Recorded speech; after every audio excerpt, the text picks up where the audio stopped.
Thank you, everyone, for staying with us on TMI. Wonderful Thursday morning it is. So it's time for us to put two conversations on the road this morning. And I'm joined by very brilliant and articulate Nigerians to help make sense of these discussions this morning. In the live studio, I'm joined by Bishop Dr. Kingsley Okodi. Of course, he's a cleric and a public affairs commentator. Bishop, it's a pleasure to have you on the program this morning. Good morning. God bless you. Great. And then joining us live via Zoom from Lagos, Nigeria, is Lancelot Odua Emaswe, a lot of persons, especially his fans watching the program this morning, would rather call him the governor. And of course, he's an award-winning filmmaker across Africa. Thank you so much, Lancelot, for joining us on the program this morning. Hello, Lancelot, can you hear me? Yeah, my sister, okay. Okay, great. If you can hear me, then it's a pleasure to have you on the program this morning. I was on, are you hearing me? I can hear you all right. Can you hear me? Yeah, I can hear you. Okay, great. I just said we are glad to have you on the program this morning. Thank you very much. Okay, great. I'm going to begin with you this morning. My pleasure. Yes, of course it is. I'm going to start with you this morning. Important topic. Yes. You know, every time there's always entertainment coming from. I can imagine. Okay, so let me nudge you on our first discussion this morning, which borders on insecurity. All right. I mean, you travel across the world, for example. You are a Nigerian. You reside here, and of course, you are not ignorant of all of the challenges we're dealing with on the front of security. For example, I mean, recently it has even become far worse than it was a few weeks or a few months ago. What exactly are your thoughts when you look at the security challenge that we grapple with in Nigeria? Please say that again. Was that question for you? Okay, just to do a rephrase, I'm saying that you are not ignorant of the challenges that we deal with in this country regarding insecurity. What exactly are your thoughts? It has never been this bad. It is very important and instructive that we put this down. I will share an experience with you. A few weeks back, on the 20th of precisely 19th of June, I was expecting some of my team to travel from Benin to Abuja to meet me. Was celebrating my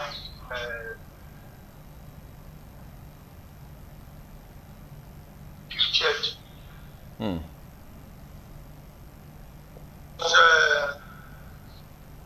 Celebrating, waiting for some guys, some of my teammates to travel from Benin to Lagos via the road, through the road. I can tell you for free that until I saw those guys in Abuja, I was not myself. I was so scared. I was praying every moment. I was asking, what kind of a country is it? What kind of a life are we living? We are so wrapped up in fear. We are so, it's unbelievable.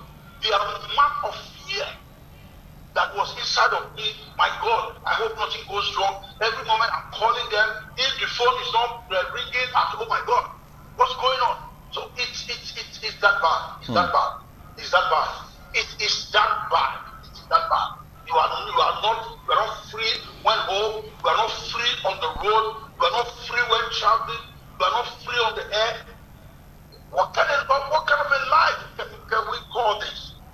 It's unbelievable, and it's becoming very, very unbearable. Okay, So I'm going to allow you to take a break quickly so I can talk to Bishop here in the studio. I mean, just yesterday, for example, you and I talked a bit off television, and you were talking about how that there are several issues responsible for insecurity in this country. Some persons say that we are having too much of conversation. We're having more of conversation about cows than we should be having about human beings. They say that cattle rearing is private business, and as such, it should have nothing to do with whether or not we live together as a country. After all, people have always reared cattle in this country. But again, the problem of insecurity in Nigeria has widened beyond cattle rearing, beyond herdsmen, farmer clash in recent times. How much of issues are we dealing with at this point?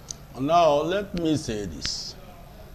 First of all, let's identify the areas that we're having concerns in the country. Right. When it comes to security or insecurity. First, let's deal with the Boko Haram issue that have been lingering on from the time of President Goodluck. The issue of banditry in the country, the killings in Kaduna, the killings in Benue State. And when you come to think of it, we now found that the country is out of control. Very, very insecure. But we must identify the areas or the causes of this insecurity. Let's start with the herdsmen, as I said earlier. Cow business is private business. And for any country to be serious, should identify the businesses that are public businesses and private businesses. If, for instance, as what I say, is there any constitution in the country that allows cow herders to operate freely everywhere in the country? Yes, granted, Nigeria is a country for all of us. We are free to move all around. But let's assume the farmers in the south, when they go to the north, they acquire lands. They don't go there and parade freely and obtain land freely and begin to do their farming freely. So the idea of Nigeria herders coming to the south and they should have a free access to people's land, I think it's obnoxious. It doesn't hold waters. I think there's something wrong somewhere.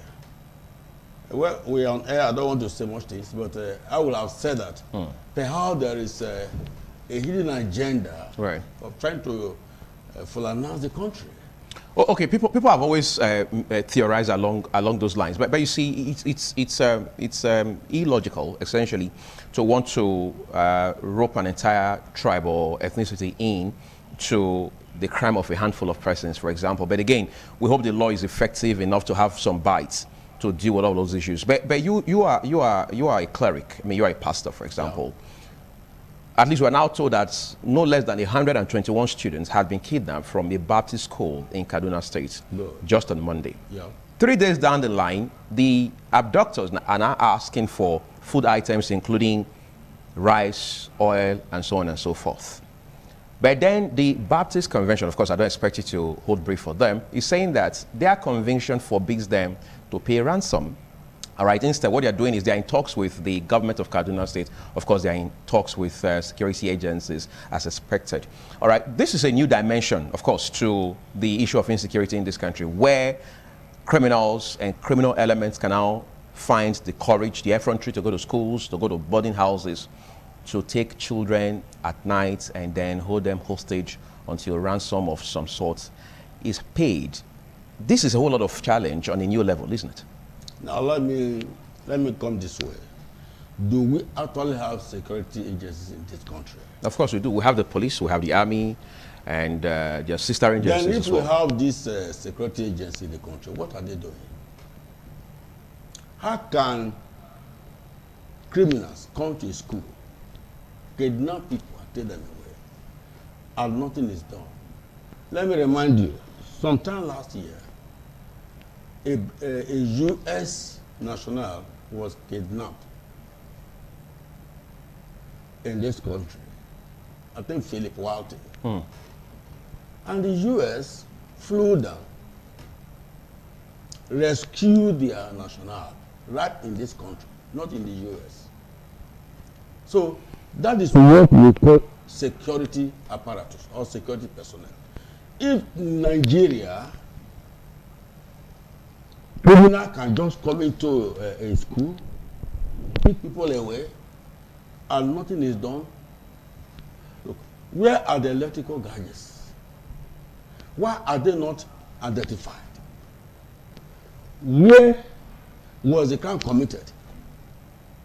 Where and how will these people be caught? In civilized country, when a crime is committed, the security agencies go there and identify. There are cameras everywhere. Nigeria, let me say this, either there is a hidden agenda somewhere and some cabals doesn't want the country to be secure. Okay, we need to talk about all of these issues around insecurity and what can be done going forward to be able to address that. But quickly, I want to turn back to Lancelot. I want to believe Lancelot is still with us on the program. So Lancelot, I was going to ask you something about how that even though we know at every point in time in the history of Nigeria, we have seen different concerns bordering on insecurity. But of course today, the conversation is different altogether. I want us to talk about ransom payments in particular. There's so much of emotion when it comes to ransom, especially where someone has been kidnapped. You find the situation, for example, where Governor Nasiru El-Rufai of Kaduna State said that he personally is against the idea of paying ransom for kidnap. But then again, other people are saying, well, it's because your child has not been kidnapped. But the governor's point, however, is that if you continue to pay ransom, you are encouraging these criminals to continue to make business out of their criminal activity. I mean, in your thinking, at what point do you think we can draw a balance between these two divides? I think let's look deeply into the issue of lack of sincerity on the part of those whose responsibility is supposed to be tackling insecurity. I want to say, like you used to say, meaning that first strike, when this whole nonsense started, how did we react to it? When this whole thing started, because it's become a game. Somebody does it, he succeeds, and he goes back and says, well, 10 million, just like that. The others have been encouraged to come in. But when this menace started rearing its ugly head, if the government and those in charge were venomous, were hard about it, we could get a broadcast from the president, we could get a broadcast from a state government to say, this nonsense must not be allowed to fester. We will smoke you out. Like the example my brother just cited. An American was kidnapped in Nigeria. They changed the fact that he was brought to Nigeria. Military snipers were brought in using parachute, and they hit her. I read that clearly. That 7 guys were on guard, the American. 6 of them was hit immediately, and they went down on the floor. The last one ran away, and they went down and picked up their phone and left. We then go try that nonsense again with any other American. No, they will not. I think that's where we miss it. That is where I'm beginning to suspect. There is more to this kidnapping, this banditry, than meets the eye. The truth has not been told. We have not been told what is beneath it. And that is the honest truth. Because when government is assiduous, when government is determined to put an end to a menace, I can assure you, the righteous actors are employed and the right resources are employed. This thing will go down before you know it. How it was allowed, the same terrifying that said he will no longer pay ransom. Did pay ransom before when this whole menace was starting. So how do you reconcile that? I think this is where our problem lies. The dishonesty in government, the dishonesty among those governors, the dishonesty among those that are in charge leaves no room for the right thinking. In my calculation, when this menace started, because you know the way it is, we are in a society of copycatism. Somebody does a business,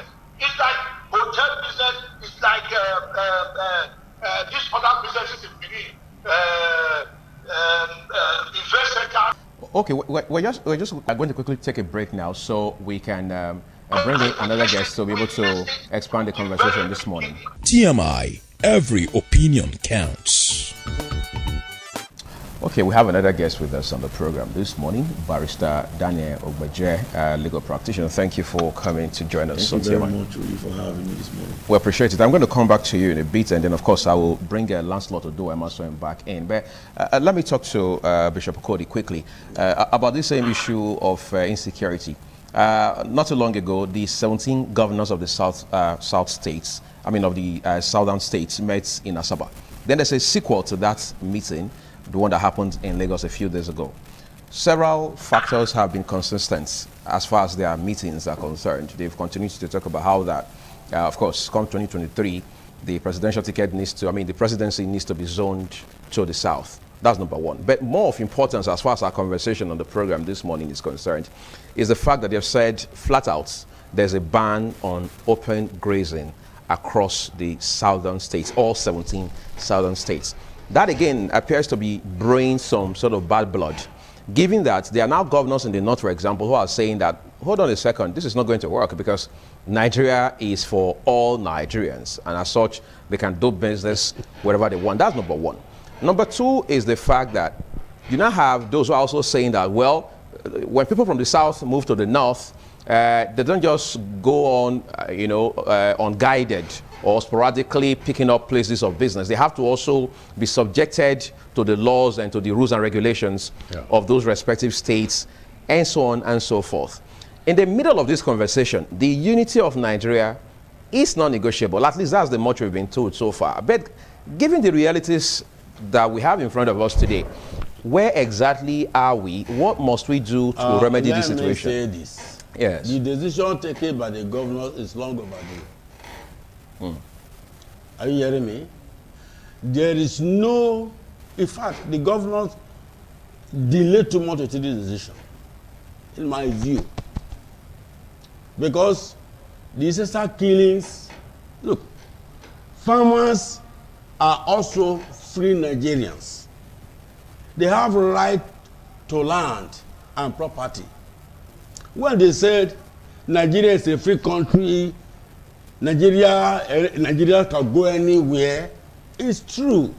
But can the farmer in the south, I said it before, can this farmer in the south go to the north and enter lands and begin to occupy lands without due process? Can any fisherman, can any hunter, can any businessman, they are talking of pepper dealers here and there, the north are saying all these things. Can this pepper dealer go to the north and just enter people's houses without renting, without paying? Can they go to the north and then just a piece of land and start building? Is it possible? Can the north tell us that that is what is obtainable in the north? That we the south can just go there and then enter land and begin to build houses and begin to do our businesses? You see, what they are saying is very stupid. No, you can't. Okay, Please, sorry. you have to take that back, please. You have to Okay, take it back. sorry. You have to apologize for that. It's all right. I apologize for that because Thank you. you're air. Thank you. But the fact that what they are saying is not tenable in any law. It is appalling that the North are now saying that the governors are now saying that the herders have a right to come to Nigeria, to the south here, and just enter people's land without acquiring those land. It's not done anywhere now. They are claiming the land to be Fulani land or the herders' land. My land cannot be subject to such nonsense. Nobody can come to my land and just enter, begin to move about, occupy the land without purchasing, without discussions, and reverting the situation. When they come to the south, when they are parading their cow, they don't even care for the farmlands. They destroy the farmlands. Why? Farming is also an occupation. It's my occupation. So when you will use your business to destroy my business, I will retaliate. Whatever they are saying is nobody can accept it. Okay. I'm coming. Yes. Then we talk of security. Last time you said we have security police. If the criminal can even invade police stations, and cut away weapons. The people that are supposed to protect us, the criminal go to their domain and cut away instruments and burn down their stations. How can we be assured of security in the country? Where did anywhere in the world? So you see, let me tell you, what they are saying in the north, that the governors, look, the governors should pass bill in their states banning open grazing. They should do it now. They should fast track it. Okay, let me just say, allow Barrister Agbaje here to quickly lend his voice to it, right? Grateful enough, I mean, you are a lawyer, right? People are now saying that the Land Use Act is very germane to this conversation about whether or not we should have ranches, whether or not we should, as it were, revamp the old grazing routes, or so, I mean, and so on and so forth, right? What exactly is the position of the law? Because we now hear people talking about the 1963 Constitution and so on and so forth. I mean, this is 2021. Times have changed. I mean, the last couple of decades, for instance. But again, what is the position of the law? You know, important about 1963 Constitution, I'll be wondering, because Nigeria is not governed by the 1963 Constitution. We have a constitution called the 1999 Constitution. That's amended. Which we even complain about, that, you know, we didn't come together to put together that piece of legislation. That, you know, we were not consulted. Somebody wrote it. So we are complaining about that. And, you know, the so-called grazing rule does not apply to any state in the South. There's no single Southern state where you have grazing roads. It was not contemplated. What they've been doing, you know, has been illegal from time. But because in the spirit of one Nigeria, we say, okay, we need to accommodate these people who are our brethren in court. You know, we belong to the same country. But as it is, you know, you cannot accommodate somebody else to your own detriment.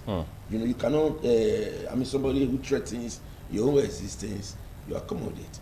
That's the reason why I support the decisions of the central governors. Now, what they did is hacking to a man who was pushed to the wall. And what is he going to do? Because it is either my way or your way. And if your way is going to lead me to a certain death, then I should focus on what will keep me in existence. It's an existential issue for us, that for us to ban open grazing. Nigeria is the only country in the world, even in Africa, where open grazing still exists. It is not done anywhere. This is the 21st century. This is not the 19th century. This is not 1804, where we believe that, you know, our animals can graze anywhere. You know, they should be restricted. Now, when they are talking about, sometimes you look at the arguments coming, and you'll be wondering whether some people even think before they make public statement. You are comparing the open grazing of cattle to Satanas owning spare parts shops in the north. If you go to the north, I did my youth service in Sokoto. If you go there, you will see that Satanas are restricted to certain areas to even live and do their business. You cannot find Satan business in the main cities. No, it's always at the outskirts. They tend to what we call Sabogeri. That's where the Satanas stay.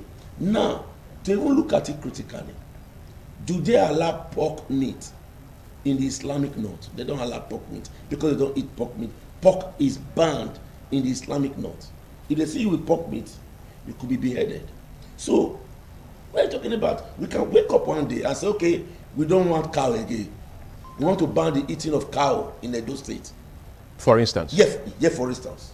We could come out and say, okay, the Oba of Benin has come out to say there should be no cow in Benin. How many the Oba of Benin comes out? And that stands? To say there should be no cow.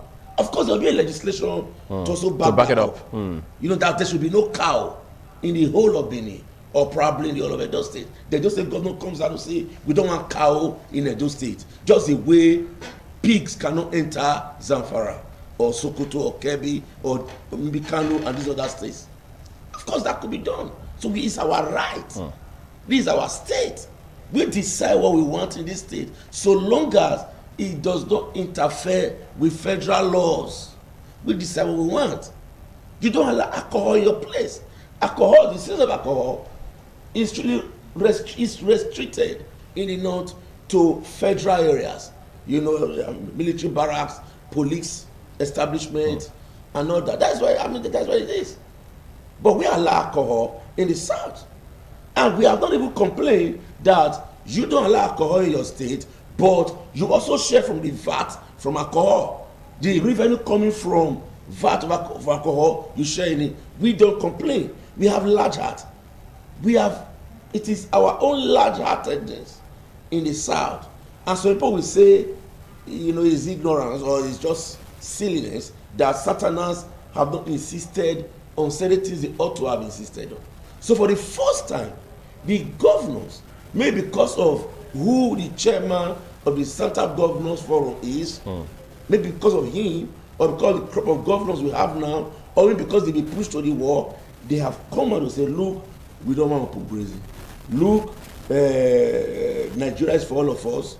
Once the presidency has spent 8 years in the north, it has to come to the south. These are legitimate demands, and these are excellent. So if you say you want one Nigeria, that the unity of Nigeria is non-negotiable, and you are against what will make me live, you're against what will protect my existence, then means you don't want the country. Okay, so I'm going to take a break at this point, Barrister Agbaje, quickly, because you have just made a very brilliant trajectory as to this conversation about insecurity and, of course, issues that we're dealing with within that context. So we want to talk about our second discussion this morning, which focuses on the Electoral Act, electoral bill. Of course, that has been a debate back and forth for quite some time now, especially at that point in 2019, where the president had withheld assent for the singular fact that, amongst other things, he said that it was too close to the general election at that point in time. And then again, that became a topical issue amongst Nigerians. So because you are a lawyer, I want you to help us establish the basis for this discussion quickly. Then, of course, I'll bring Lancelot back into the conversation.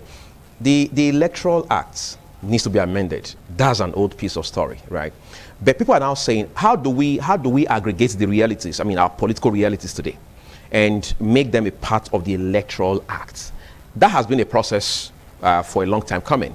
However, at this point, some persons are now saying that certain provisions in these acts are inimical to not just the electoral process in itself, but to the Nigerian polity ultimately.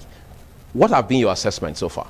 You know, the outcry, has not been misplaced, especially the removal of transmission of results by electronic means. Yes, electronically. Which is very essential. That was a groundbreaking provision in the electoral bill that was discussed earlier on. But for whatever reason, Simple have removed it. And it means that there's a lack of sincerity. Because if something that will ensure that results are known immediately from the units, from the unit results are transmitted straight away, and it becomes difficult to change. Now, people do not understand that the rigging of election, a major part of the rigging of election is during collation. Okay. The manual collation. Yes, the manual collation at the various collation centers, from the World Collation Center to the local government collation center, then to the state. It is mostly at the world and local government collation centers that riggings take place. Now, if results have already been transmitted from the unit to a central system, it is difficult for it to be altered. Even the INEC representative that you meet will tell you it can't be done anymore, sir. Maybe you should have done it at the unit level. But at this point in the world, or in the local government, the sign still and delivered. We can do, right? Because we have already transmitted. And if there's a different result now, I'll go to jail. I don't want to go to jail. So no matter the amount you're going to offer that INEC representative, he or she is not going to change. It'll decline. So it is very fundamental that provision is kept, that results from the unit must be transmitted to a central database. Then The collation of results at the world level must also be transmitted to a database at the government level, so that we can, as much as possible, minimize rigging. It is difficult to completely obliterate rigging from a the process, right? But if we reduce it, if we transmit results from the unit level to a central system, from the world to the central system, local government, just like that, so on and so forth, then we have reduced by at least 90%, if not 95%, the incidences of electoral malpractice. I think that's impressive. Yes. I want to get Lancelot's view on this quickly now before I bring Bishop Okodi back into the conversation. So, Lancelot, I was thinking just for a second, for instance, I know you've voted in this country for many years. Of course, you've been politically active in the US as well. Of course, as they say, you have seen both sides of the coin. And incidentally, again, it is the presidential system of government that we say we are practicing, all right? And then that is something we have actually taken from the US. I mean, when you compare the two systems, obviously there's a whole lot of difference. How much are we lagging behind as far as our electoral process in Nigeria is concerned? The difference is actually like traveling by foot from Nigeria to the US. The difference. You see, I said something before, the lack of sincerity on the part of those that are supposed to be charged. Now you begin to wonder, what came upon these guys that came up to say, no, what was their argument? What were they hoping to achieve to say, no, let us not electronically transmit results from the various units? Yet you are baffled. You see, when injustice is so protracted, it becomes like a norm, like a way of life. In every area of Nigeria, there is always this gang up by some elements to consistently hold the others down. And people begin to see the strength of the electoral system during this particular dispensations were practiced. Now we can say, okay, don't worry. Maybe in 4 years' time it's gone. That's the power that the people have. But with this kind of very devilish clause nicodemously removed from the electoral amendment bill, then we begin to know that those that are benefiting from the fraud wouldn't want the status quo to change. I'm vehemently against this. Every right-thinking Nigerians should be against it, because we should be seen moving forward and not retrogressing by every move that we make. This is a step in the right direction. That, okay, like what happened during the two governorship election, counting is done openly, 1, 2, 3, 4, 5, and you see the people participating. There and there, let there be provision where it can be sent straight to the next community center. From there, it is transmitted again to the next community center. We would have reduced, like my friend just said, 90% of possibility of tampering with those results. And we are always saying results are tampered with, which is purchased on it overnight, and the result came. The abracadabra takes place on the during collation. Why would anybody stand against something progressive? It beats my imagination. And I begin to wonder, what is the impact of this people for this country called Nigeria? So I'm strongly against the removal of that clause. Whether it was nicodemously removed, it should be openly put in place and protected by all well-meaning Nigerians. That's my take. All right, thank you. So Bishop, I think you need to add quickly to what Lancelot has just said right now, okay?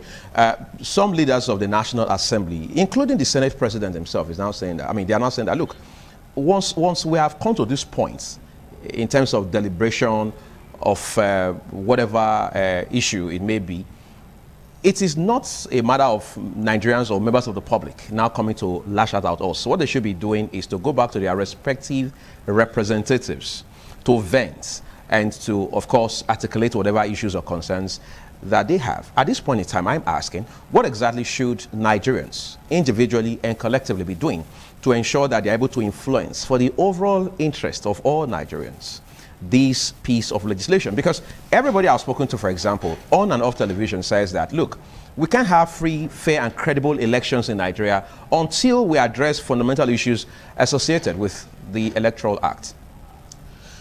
Let me say this, Nigerians are shy from the truth. And the politicians are not serious, are not helping matters. Nigerians elected the National Assembly members to represent them. Right. And when they want to amend certain laws, they're supposed to at least go back to their various constituency and ask, what do you want us to do? Do they go to the constituency and ask the people there, the masses elected them? By way of town hall meeting, yes, interactions? Those are not done. Anyway, in the US, for example, those things are obtainable. So when the politician are saying, or the Senate president is saying this, he's just trying to buy time and trying to cut across the issue on the ground of the issue. The truth is that the politicians are corrupt. They are corrupt. What is the problem about electronic transmission if they are sincere? They know that if this thing is allowed, it will stop corruption. They will not get their way, buy their way to offices. Because average Nigerian politician is a corrupt man. The masses want people, credible people, people who are credible, to be in office. But these people who are there, they are corrupt, they got this money, they want to remain there continuously. They don't want to leave that office. Now, for example, one of the actors they want to remove is the independent, financial independence of ANEC. If the ANEC has to be a pet project of the presidency, then how will the ANEC president or ANEC chairman be credible, be neutral? If the president is the one that is financing the ANEC, there's no law that gives the ANEC freedom, financial autonomy. Financial autonomy. They are under the presidency. How can he go against his master? As it obtains now, the ANEC boss is a pet project of the president. It's a boss to the president. And that's the truth. On account of the fact that the president appoints him, is that the point? Yes. And such things are not, those things should not be. The ANEC is supposed to be elected in a referendum. Let Nigeria elect the ANEC chairman. You cannot appoint somebody who will conduct the election in which you are taking part. It's not done anywhere. It's not fair. You are appointing the person who will conduct the election, you are participating. Then what charges are there that you will not put somebody that you only talk to behind the camera? Look, I will put you there. Do it for me. This what is happening in Nigeria now. Am I lying? Two cannot work together unless they're in agreement. But it's going to take a whole lot of political will to be able to expunge that. I mean, a situation where, for example, the president is stripped of the prerogative to appoint INEC chairman, right? And that's what the masses want. That's what we elected our representative to go and do. We want our president in the country. That's what we want. Let all this law be put in place. And if they dare remove it. Now, you see, they are removing the problem. That is the monitoring of the amount presidents should spend. Yes. Now, if we are asking the president to spend up to 15 billion for an election, how do you want him to pay for this money? Then you already introduced corruption. 15 billion. It is salary for 3 years, up to 15 billion. Or 4 years. So you see, what is happening in the country is that it's assassination of justice and equity.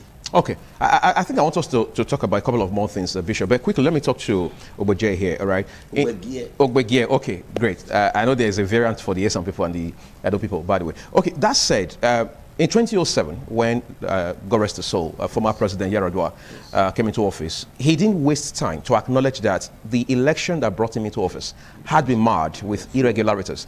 All right, and Nigerians hailed him and said, well, this was timely to say, and going forward, what would we do to ensure we improved on the process? And of course, within the time he had in office, he had put a few mechanisms in place to ensure that some of these issues were addressed. This is more than a decade down the line.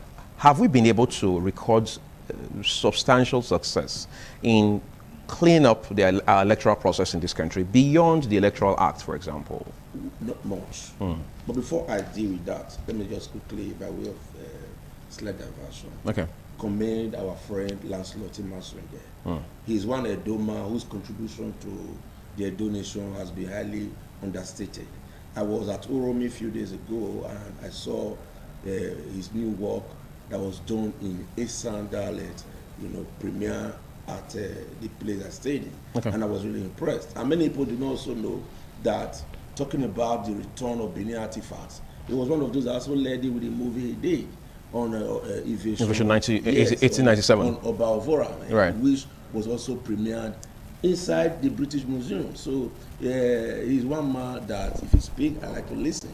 And he's very passionate about Edo, the Edo nation, and the Edo people. So I believe that once a man like that is still alive, we should always commend and praise them. Not when they are gone, we start praising them. But having said that, I want to say that, yes, thank you.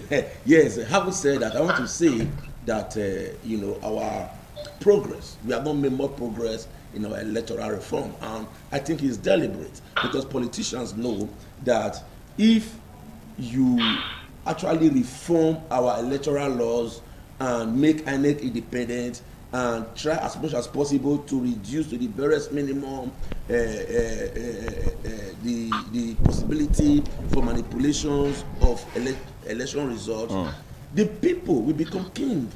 The people will be able to change government, will be able to change not performing government.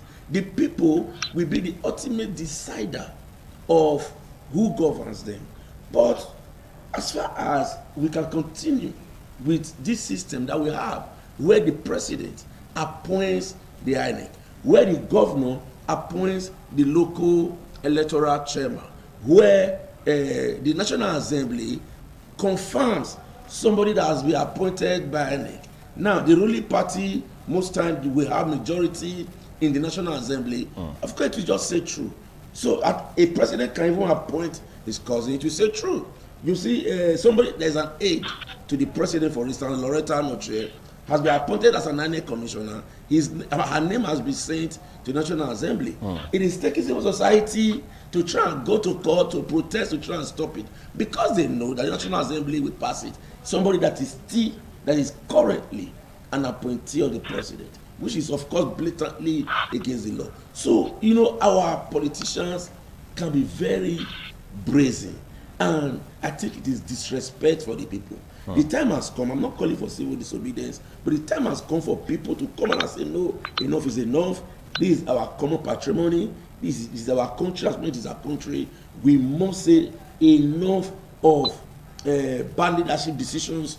We must take our destinies in our hands, and we must insist on a new righteous order of political leadership that is anchored on credibility, integrity, righteousness. Because if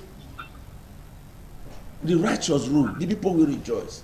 The people must be the ultimate decider of who governs them. But with this current electoral act that is even further depleted, then they will not have hope of deciding who governs them. Okay, I want to talk to you now quickly, Lancelot. The issue of the monetization, as it were, of our electoral process in Nigeria. A lot of persons have said that there's too much of money in our politics, especially around that electioneering period. Look at, for example, some of the provisions already proposed for this amendment that has to do with the Electoral Act. We're now told that the 5 billion naira that had been approved, that a president could spend in an election, has now been raised, benchmarked at 15 billion, which is 3 times what it used to be. A lot of people are saying that at this point, what we are doing at best is to further monetize the electoral process in such a way that it will be way more difficult to get people who have capacity, who have track record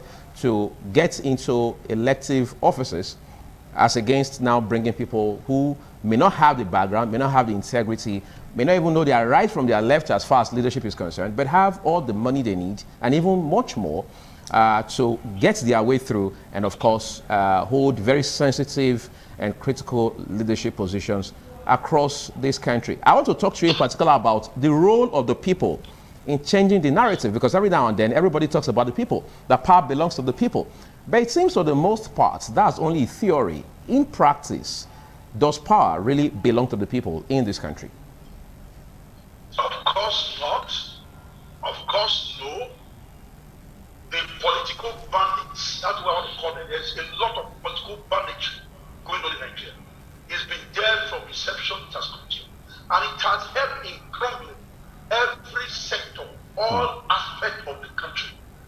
Political bandits have seized the rank of affair. Every corner, from local government to state government to federal and all that, all you find are political bandits. And that is the truth. That is the truth. Now you begin to just imagine how is this terrible thing happening. For instance, a president appoints an INEC chairman. Does it something? Now don't tell the American future that just have to play down January, November. If not the fact that we have strong institutions that does not have interferences. Imagine if Nigeria or America was Nigeria. No, just take that scenario. Where the president said, no, I disagree with it. No, I will not accept. The other chairman first and foremost will be jailed. And a lot. But this is a system that works. The system said no. And the gyre of the system is still going on as we speak. And these things are there, staring us in the face. And nothing is being done, and nothing can be done. That's what I'm looking at it. Because political power and held us all hostage. So that slogan of, I did a film sometime, a child was asked, he said, children are the leaders. What do you mean by that? Children are the leaders. It's still those same faces that we have been seeing for the past 40 years in the political sphere of Nigeria. When is it going to be like? I'm not fortunate to have formed with any super group. Whenever it's going to be. So these are the realities that if we really want to propose a change, if we really want to achieve a change, there must be this inner remaking of the political structure of Nigeria, starting from the minds of those that want to. Because what is scaring us, I joked with a friend something, he's a politician, I said, I feel like coming to contest to be a local government chairman. The local governments in Nigeria are the way they are because of the kind of person that put. Why do you think we will celebrate here that a Nigerian has been elected as a councillor in Ireland? A Nigerian has been elected as a councillor in England. How many councillors in Nigeria do we know? These are questions. How many local government chairmen in Nigeria do we know? Because those areas, those offices have been cocooned to the dustbin of irrelevance. This is the way it is. But if we begin to restructure where local governments, councillors, and their domain are actually inhabited by them.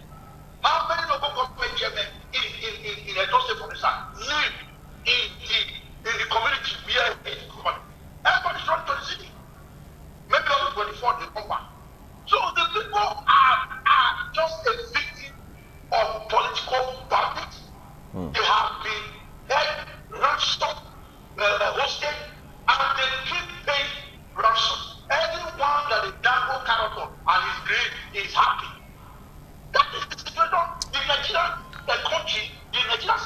aside. The reason why we are not moving forward, the reason why the situation keeps depreciating, until we actually get good, what is called, the military snipers, like what the Americans get to do, just take up some of this. How do we begin to take up the minds of those child? Look at this. Why would governors appoint the state electoral chairman, and at the end of the day, his political party will not win? How? Would there not be allegiance somewhere? Why would we are talking about the judicial autonomy? It's a problem. We are talking of local government autonomy. It's a problem. Which means people know why we are where we are. People know why we are suffering what we are suffering. Yet nobody wants to do anything about it. Okay. Central campaigns Yes. like this. Okay, last one. I think we're having a bit of a glitch with the connection, but I want to say thank you. Yeah. Okay. There are people saying no. So for me, Yes. people are not in charge. We have never been in charge, and there is no possibility that the people will ever be in charge. Okay. Just continue the way they are. Let me explore that possibility with Bishop Okodi quickly now for 1 minute, because we're wrapping up already.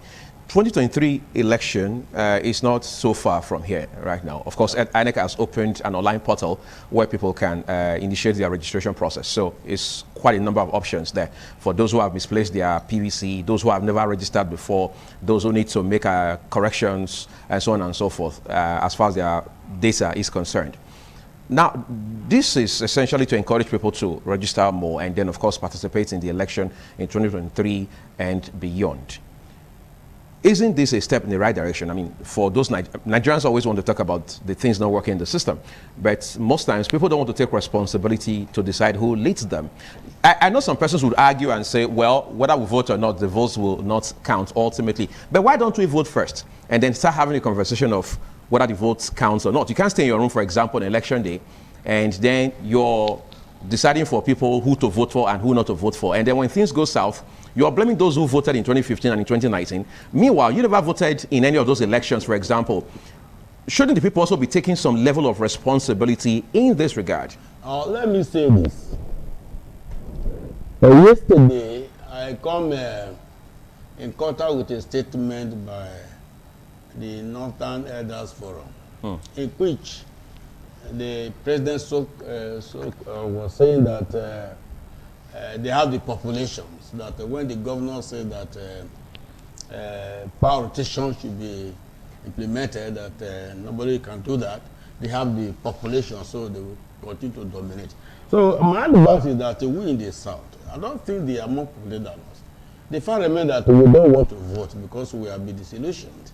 But I will still say that those who are not registered, they should do. So the system is, let's encourage it by getting registered. Benefit of doubt, though we are seeing that Nigeria is degenerating into a zoo, as they call it, because of this. We can't call Nigeria a zoo as it stands right now, because it's not degenerating into, because we have human beings in this country, for example. I mean, all of us on the show this morning, we are still in this country, so we can't refer to Nigeria as a zoo. But something I took away from what you said is the fact that Nigerians should get to register. Yes. People should be encouraged to go register, get their PVCs, and then take their destinies in their hands. Yes. Every election cycle. Yes. So let that advise us in the South also. Okay, to also take that responsibility. We should register en masse. Let everybody register so that we can vote. Perhaps our vote maker this time around. Okay, so first things first, let's get our PVCs and then cast our votes. Yes. All right, so Ogbege, you said, I was going to just ask you something quickly for 1 minute. Something that has to do with the temptation to collect what they now call inducements at that point where you're casting your vote. You've made up your mind you're voting for candidate A or party A, for example. You get there, in between there's inducement, and you are left with no option than to vote for candidate B. How do Nigerians, or how can Nigerians of voting age, for example, be able to, as it were, surmount that temptation? You know, you have to understand that if somebody says that is going to give you 1,000 or 3,000 or 5,000 or even 10,000 or even 1 million, for you to vote for him, it means therefore that the person has valued you and that the worth of your life for the next 4 years is that money is given to you to vote for him. So if you accept the 1,000 or the 3,000 or the 5,000 or even the 1 million, it's on you. It's on you. That means you have devalued yourself, or you have said that your life is worth the amount that are given to you to buy your conscience if you don't believe in this person. That's why for me, some people say that I'm a rigid person. Of course, if I believe in somebody politically, there's a reason for it, and I focus on that person. You know, it is hard to change me. It is hard to buy me. It is hard to change my political opinion because they don't come easy. They are weighed before they are made. So I always advise people, let's be more politically conscious. Let's take our destinies in our own hands, and let's say that enough is enough. I must decide who governs me. I will just end with this example. I have a friend who is a lawyer. A lawyer. Every election, he tells his family, his wife, is going to the village to vote. But he checks into a hotel in Benin and invites guests to come and spend that weekend with him. He doesn't go and vote. But he's the one that will come out and be talking, government is bad, this is bad, politicians are thieves. But you don't vote. You like you're going to vote, you check it out because in your mind, no be my vote go cause who go win. Who win, don't win. So if a lawyer has that mindset, then what do you now expect from somebody who didn't even go to school at all? We must change political consciousness. Our mindset. We must work on ourselves. We must believe that only me can cause a change. Only me can make a difference. If you meet any Nigerian, everybody blames everybody. Everybody blames other people. We do not focus on ourselves. That we can actually cause a change in our polity, and that change, of course, must begin with me insisting on what is right, not only insisting on what is right, in doing what is right. Leading by example, right? Yes. Thank you, Daniel. We appreciate that. So I want to say a big thank you to these gentlemen who have made our time this very busy Thursday morning to come join us here on TMI to help beat context and perspectives into these discussions on the program. First, I want to start with Lancelot Odoa Maswa, filmmaker, and of course, public affairs commentator who joined us live via Zoom from Lagos this morning. Thank you so much, Lance, for coming on the show. We appreciate it.